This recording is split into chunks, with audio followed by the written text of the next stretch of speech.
MSW Media. Hello, and welcome to the third season of the Martin Sheen podcast. With yours truly, Martin Sheen, of course, and I'm delighted to be back hosting this podcast pilgrimage where the destination is still and always will be the journey itself. Along the way, I plan to share stories and personal memories of some of the many people, places, and events that have helped to shape my lifelong, happy, and continuing struggle as an artist and a man to unite the will of the spirit with the work of the flesh. I also hope to explore poetry as a powerful form of expression and communication by proxy, as it were, and how poetry is such a vital and necessary component of our spirituality and our public discourse. And from time to time, I'll invite friends, fellow actors, poets, scholars, and family members to join our pilgrimage and discuss what inspires their artistic journey. And so, friends, let us continue.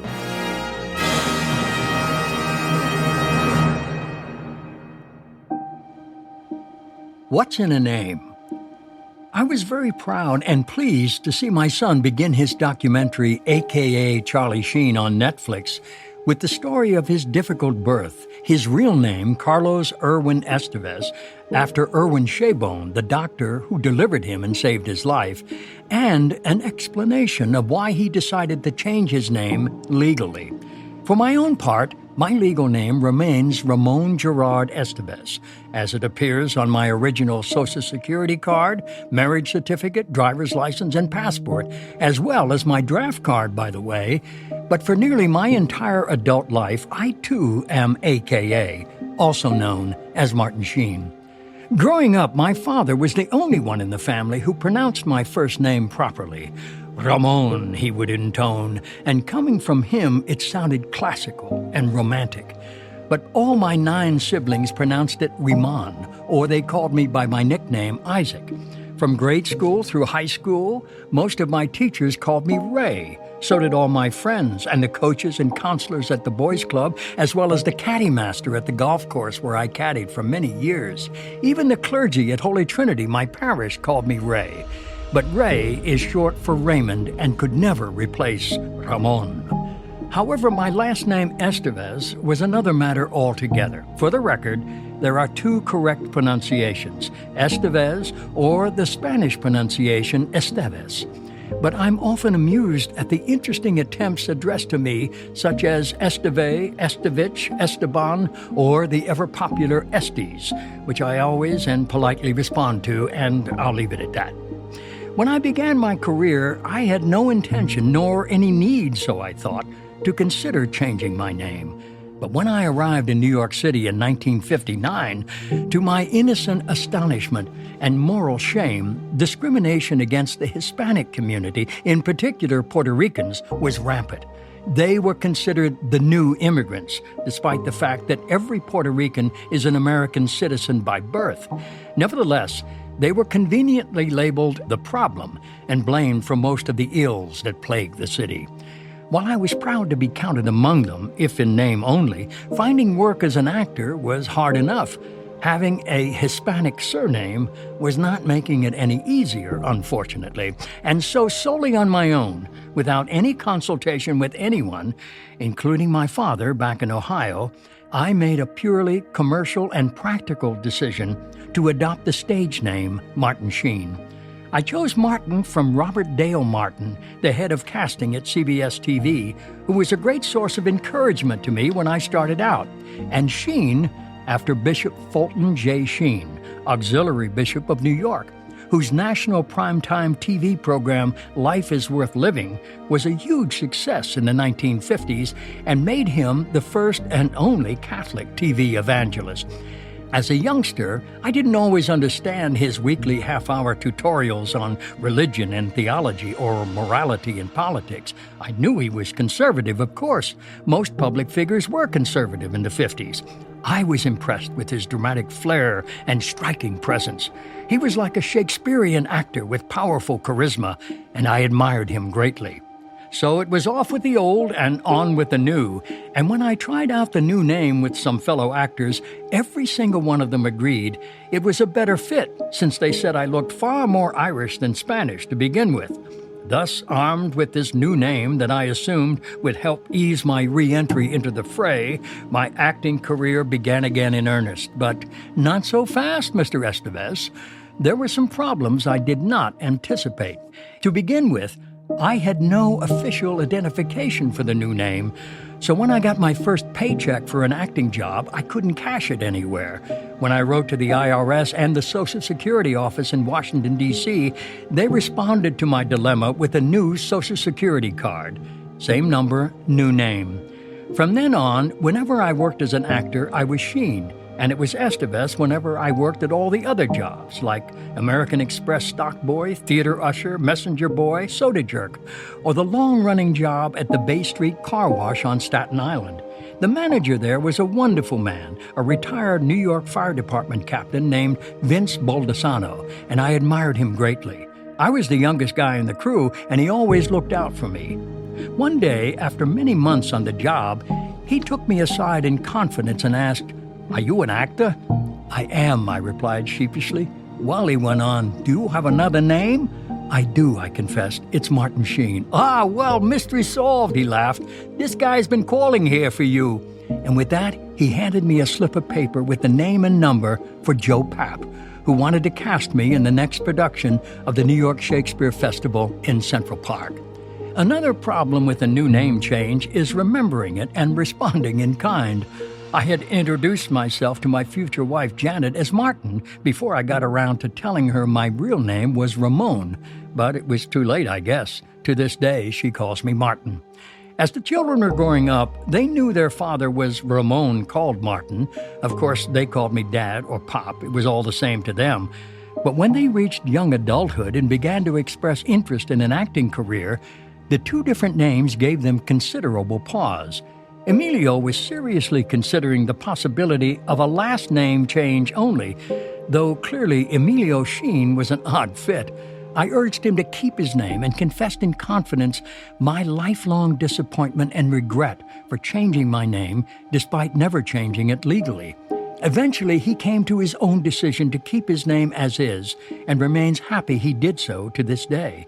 So too did my son and namesake Ramon decide to keep his original name, as well as my daughter Renee, and needless to say, I was relieved and proud of all three. I was no less proud of Charlie, but he flew out of the gate as Sheen so fast and rose so high there was no turning back.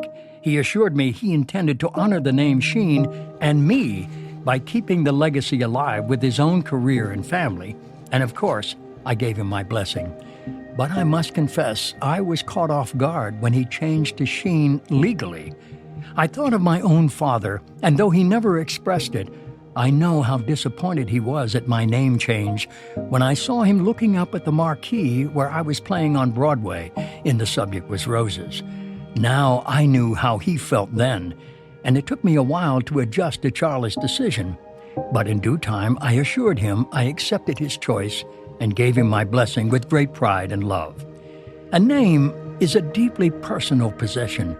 For most of us, it is the only thing we carry from the cradle to the grave, where it is often carved in stone. The importance of one's own name can never be underestimated, as witnessed in the final scene of Arthur Miller's play, The Crucible, where the leading character, John Proctor, is on trial. He has confessed to a blatantly false charge in order to save his life, but he adamantly refuses to sign his name to it. Danforth, the prosecutor, knows it is a false confession. Nonetheless, he demands he sign it. "Explain, Proctor," he roars, "why you will not sign." John Proctor roars back, "Because it is my name, because I cannot have another one. How may I live without my name? I have given you my soul, leave me my name." And with that, he went to the gallows. Of course, I have no way of ever knowing how my career or my personal life would have been affected had I not changed my name. I must say, Emilio Estevez and Charlie Sheen have done extremely well with both names and on both levels. So, what's in a name? Clearly, it all depends on what we think it's worth.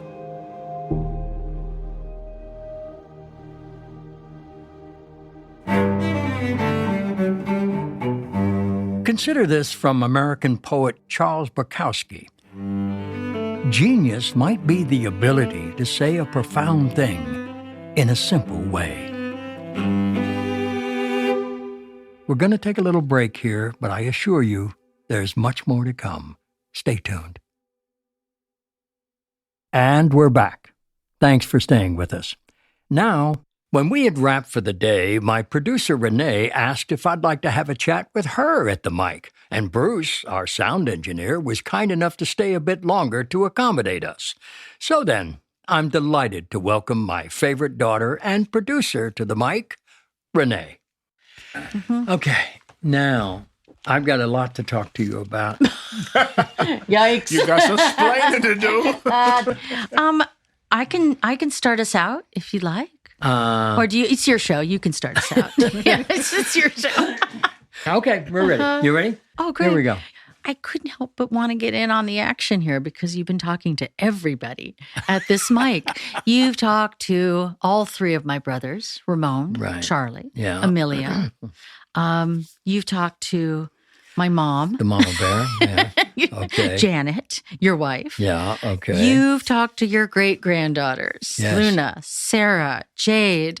You've talked to your grandson and his wife, Taylor and Julia.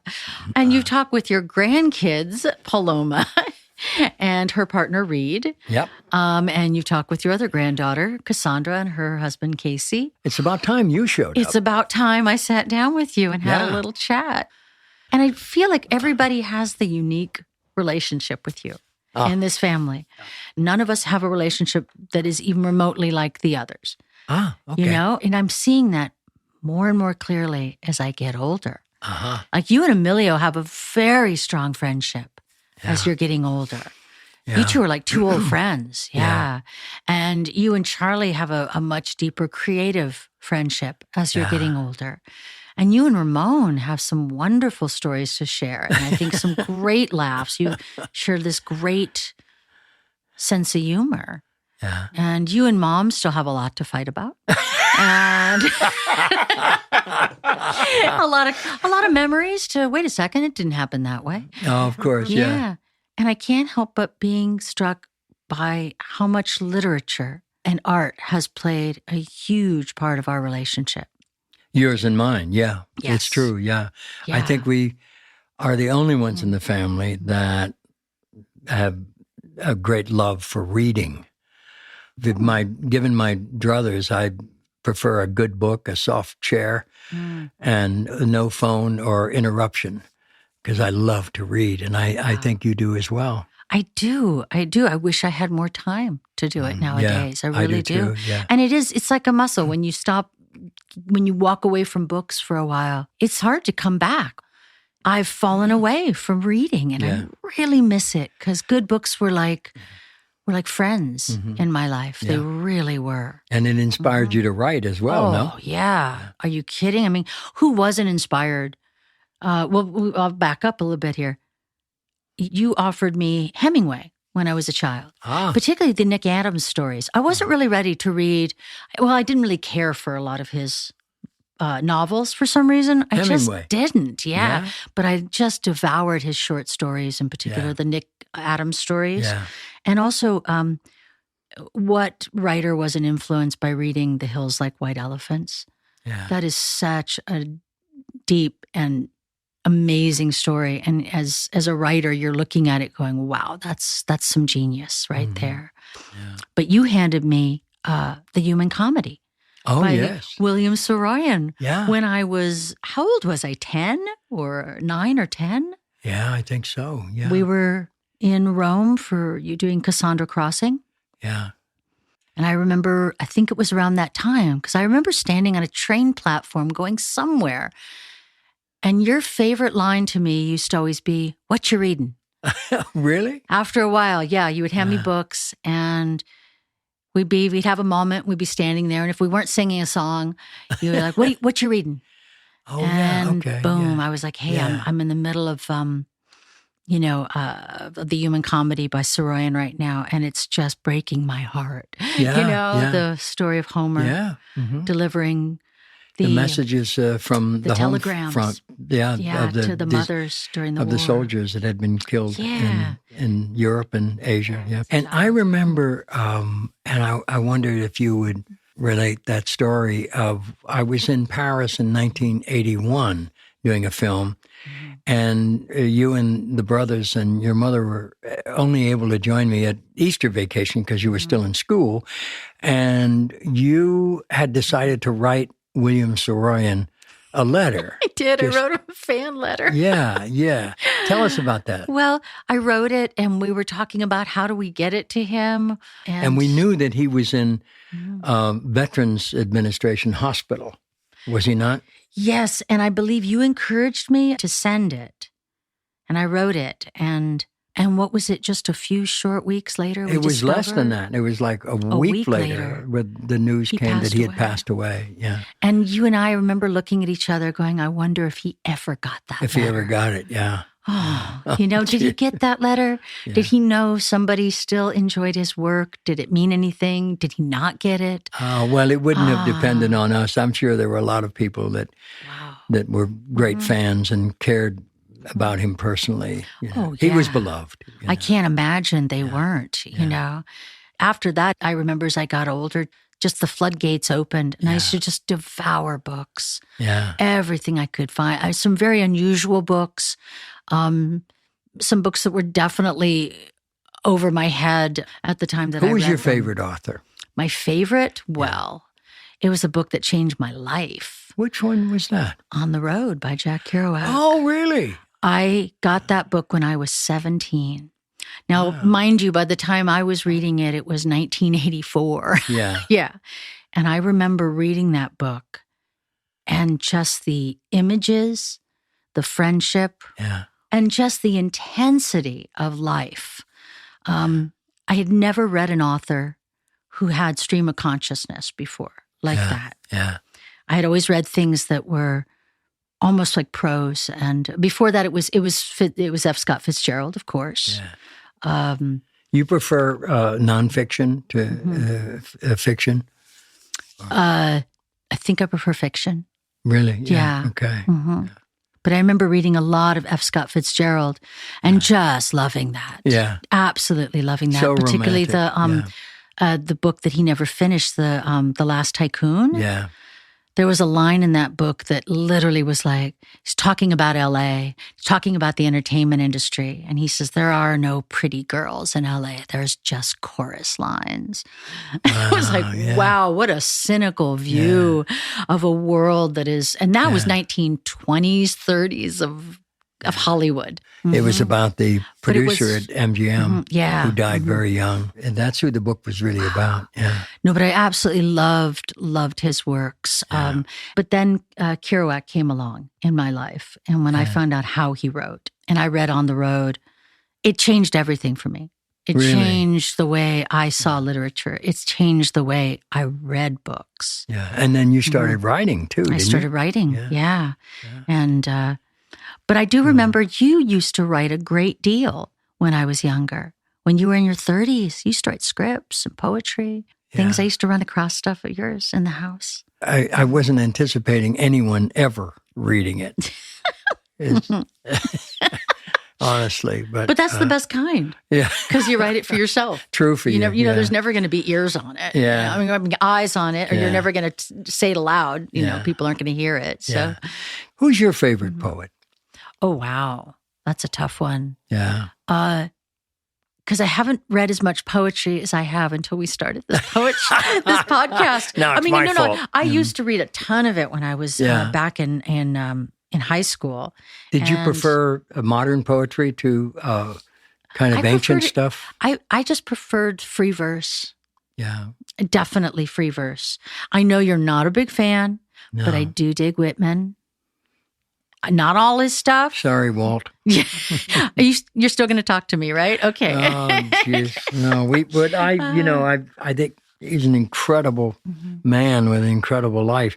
I just found his poetry really difficult to extremely record, difficult. to read. A couple of them. We did a couple of his poems. We did one. We did one? Yeah. Okay. Yeah. Sorry, And, Walter. sorry, Walter. Which poem was that again? The Something About the Sea. Yeah. I have to say, when I first started looking at poetry, of course, I looked at Rimbaud and some of the beat poets I liked. I liked Ferlinghetti. You met him, didn't you? No, I did go looking for him, though, at City Lights. I used You to go to lived in San San Francisco Francisco. regularly. And I And was you like, studied up there, so you lived in the city for well, that was many a while. years later, yeah. But I'm just trying to think. I've read a lot of different poets. Well, everybody was getting into Dickinson and Browning. I never found a simpatico there for myself. Yeah. I never found a foothold for some reason.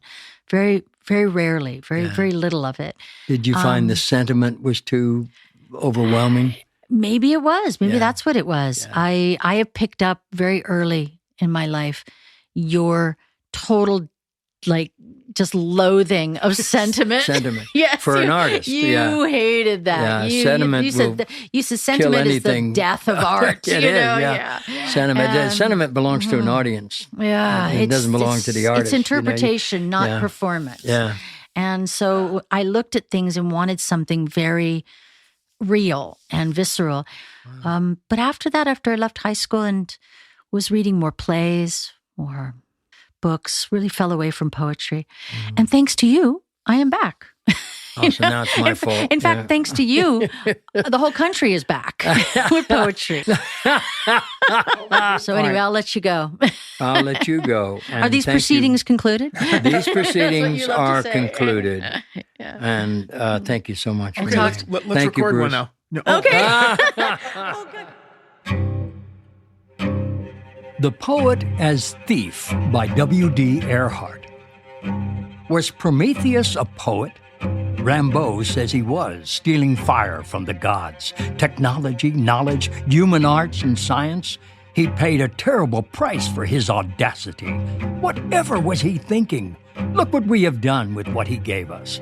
Okay, we've got the Mona Lisa, Hamlet, Bernini's Apollo and Daphne, movable type, and the Brooklyn Bridge. But how about the Spanish Inquisition? The siege at Munster, TNT, mustard gas, the Maxim gun, flamethrowers, the Holocaust, Rwandan genocide, predator drones, Hellfire missiles, thermonuclear bombs? Thanks a lot, Prometheus. Poor sucker. I'd have to say you didn't do us any favors. W.D. Ehrhart is a poet, writer, scholar, and teacher, as well as a Marine Corps combat veteran of the American War in Vietnam. His work is a blend of social commentary and personal experience. He lives and works in Pennsylvania and regularly contributes to the New Hampshire Gazette. I invite you to delve further into the works of the poets I shared with you, and I hope you seek out writers and poets whose work speaks to your hearts and minds with the power to inspire your life. If you've enjoyed what you've heard here, please subscribe to my podcast, The Martin Sheen Podcast, with your host, yours truly, Martin Sheen, of course, wherever you find your podcasts. Yeah, I still have to say that. You can find a complete list of the poets and titles of their poems that I've chosen at our website, themartinsheenpodcast.com. I want to thank the people who make this podcast possible, our producer and research assistant, Renee Estevez, whose explanation of the internet really gets me thinking. What's for lunch? And our sound engineer and editor, Bruce Greenspan, the man behind these rich and seamless recordings with the much-deserved nickname, the Sound Surgeon. And I especially want to thank you, our listeners, for joining me. And so, friends, we part with the prayer from Tagore. We are called to lift up this nation and all its people to that place where the heart is without fear, and the head is held high, where knowledge is free, where the world has not been broken up into fragments by narrow domestic walls, where words come out from the depths of truth and tireless striving stretches its arms towards perfection, where the clear stream of reason has not lost its way into the dreary desert sands of dead habit, where the mind is led forward by thee into ever-widening thought and action into that heaven of freedom, dear Father. Let our country awake. Amen.